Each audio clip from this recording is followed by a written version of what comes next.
Assalamualaikum warahmatullahi wabarakatuh. Ya anak-anak, kali ini kita akan belajar IPS tentang sumber daya alam kekal, sumber daya alam yang dapat diperbaharui dan yang tidak dapat diperbaharui.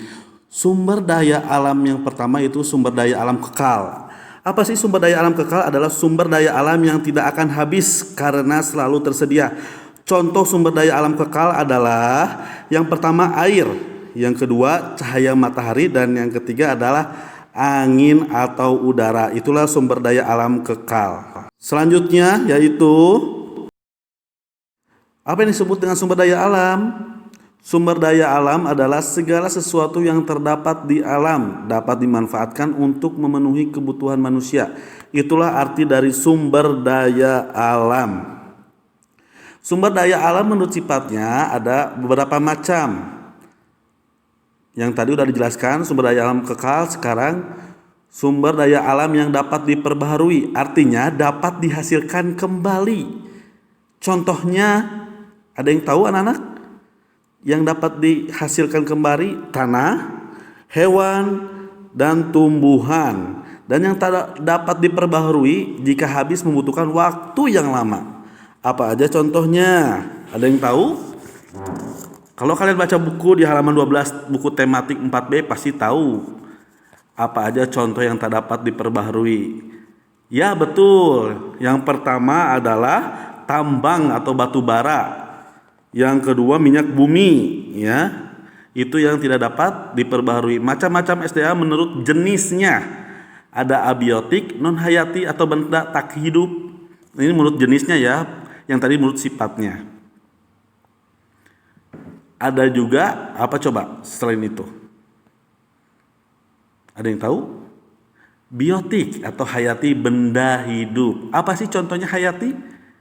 Pasti anak-anak juga tahu ya. Contoh biotik atau hayati yaitu hewan, tumbuhan, itu adalah masuk ke biotik. Pengaruh sumber daya alam terhadap kegiatan ekonomi di beberapa daerah. Nah, ada pengaruhnya nih anak-anak sumber daya alam terhadap kegiatan ekonomi. Yang pertama daratan tinggi.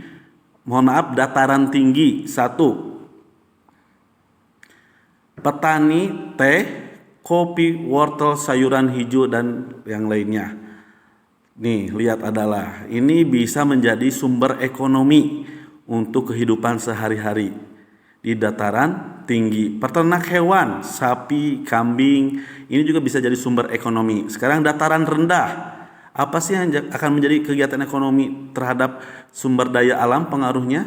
Ada yang tahu anak-anak di dataran rendah? Seperti kita ini yang berada di dataran rendah. Petani, padi, jagung, cabai. Lalu peternak hewan, ayam dan bebek.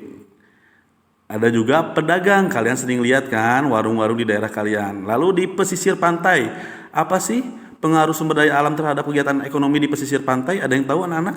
Ada yang pernah ke pantai? Ya betul, nelayan untuk menangkap ikan, petani garam, pengrajin souvenir atau mutiara karang. Manfaat sumber daya alam. Nah, sekarang perhatikan manfaatnya. Apa aja coba? Ada yang tahu manfaat sumber daya alam? Ada banyak ya manfaat sumber daya alam. Yang pertama yaitu bahan makanan pokok seperti padi, kentang, sagu, dan lain-lainnya. Yang kedua bahan obat-obatan seperti pala, jahe, kencur. Itu manfaat sumber daya alam juga. Dan yang ketiga bahan baku minuman seperti kopi, teh, sapi, dan kambing. Nah, ini adalah manfaat sumber daya alam. Manfaat sumber daya alam bahan baku makanan, ikan, udang, ayam, sapi, cabai, jagung, dan masih banyak yang lainnya ya.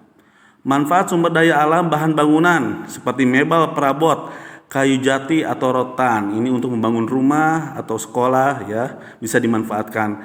Bahan baku tekstil seperti kapas, ulat sutra. Nah, itu bahan baku tekstil. Sekarang perhiasan, apa bahan bakunya?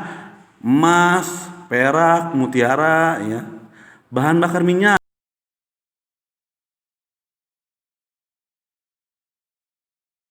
Terima kasih anak-anak telah menyaksikan tentang pelajaran IPS yaitu sumber daya alam kekal, dapat diperbaharui dan tidak dapat diperbaharui. Setelah ini kalian silakan kerjakan halaman 13 buku paket 4B tentang cara memanfaatkan sumber daya alam. Terima kasih.